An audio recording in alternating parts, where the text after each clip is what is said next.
చేశారు. అవును. సో మీకు ఎలా అనిపించింది? ఆ సాటిస్ఫాక్షన్ ఏమైనా ఉందా?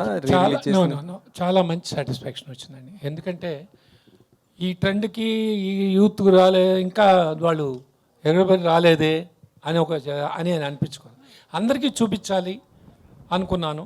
100% నాకు అది రివైవ్ అయిందండి. నాకు ఎనర్జీ నాకు కూడా రివైవ్ అయింది. బాలకృష్ణ గారు ఈజ్ ఆల్సో సో హ్యాపీ.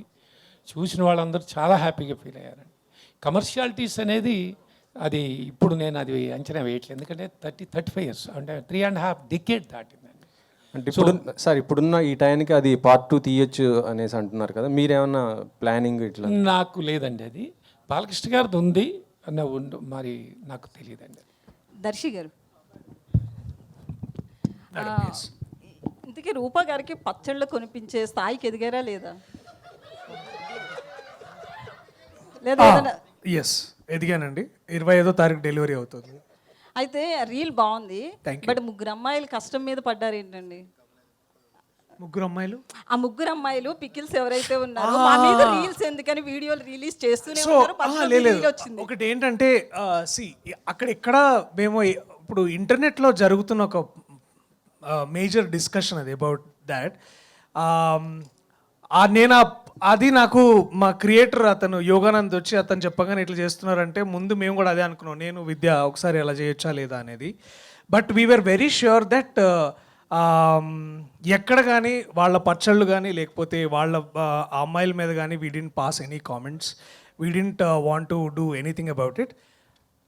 ఇంటర్నెట్లో సాగుతున్న ఒక మేజర్ ట్రెండ్ని మేము కూడా ఫాలో అయ్యి దాని ద్వారా ముందుకు తీసుకెళ్దామని అనుకున్నాము.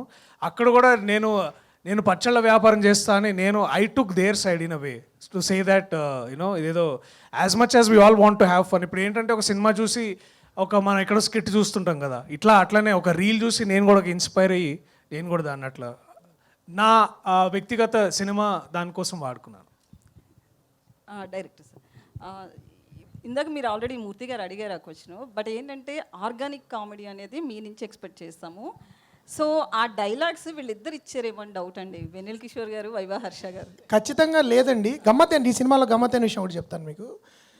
నా సినిమాలో ఎప్పుడు జరుగుతూ ఉంటుంది, ప్రతి ఎస్పెషలీ కామెడీలో ఇలాంటి నటులు ఉన్నప్పుడు వాళ్ళు ఏదో ఒక తోక తగిలిస్తూ ఉంటారు, యాడ్ చేస్తారు, ఒక చిన్న స్పైసప్ చేస్తారు. ఈ సినిమాలో నేను ఛాలెంజ్ చేస్తాను, ఏది నేను రాసింది ఏది వాళ్ళు యాడ్ చేసింది మీరు చెప్పలేరు. ఎందుకంటే ఇది ఖచ్చితంగా ఇప్పుడు మీరు అన్న డైలాగ్ మాత్రం ఖచ్చితంగా నేను రాసిందే, 100% నేను రాసిందే. కానీ దీనిలో చాలా మంచి డైలాగులు కొన్ని వాళ్ళు on the spot camera run అవుతున్నప్పుడు యాడ్ చేసినవి ఉన్నాయి. అవి మీరు నేను రాశానని అనుకోవచ్చు, కానీ అవి కాదు. అవి ఏంటంటే వీ డోంట్ నో. ఆ టైంలో కిషోర్తోనూ హర్షతోనూ వాళ్ళు ఏదో సీక్రెట్గా గుసగుసలు ఆడుకుని రోల్ అయినప్పుడు ఏదో చేసేసేవారు. బట్ ఎక్కడ రచనని డిస్టర్బ్ చేయకుండా దాన్ని ఎలా ఎన్హాన్స్ చేయాలని చిన్న తోక తగిలించడం, లేకపోతే చిన్న ఒక తలుకు బెలుగులు యాడ్ చేసేవారు. అవి చాలా అలాంటివి ఉంటాయి ఖచ్చితంగా, కామెడీలో అది కామన్ అది. కానీ ఈ డైలాగ్స్ మాత్రం నేను రాసినవే, బట్ చాలా వాళ్ళు యాడ్ చేశారు. అది ఒక చిన్న ఫన్ ఫర్ మీ. అంటే ఎనీబడి నాకు అష్టాచమాలు కూడా చాలామంది నేను రాసినవి చాలామంది ఇంప్రొవైజ్డ్ అనుకున్నారు, ఇంప్రొవైజ్డ్ నేను రాశాను అనుకున్నారు. సో బట్ ఈ సినిమాలో ముఖ్యంగా ఆ సబ్జెక్ట్ మ్యాటర్ వల్ల ఉన్నాయండి, వాళ్ళ ఒరిజినల్ కాంట్రిబ్యూషన్ అనేది చాలా ఉంటుంది. దర్శి గారు.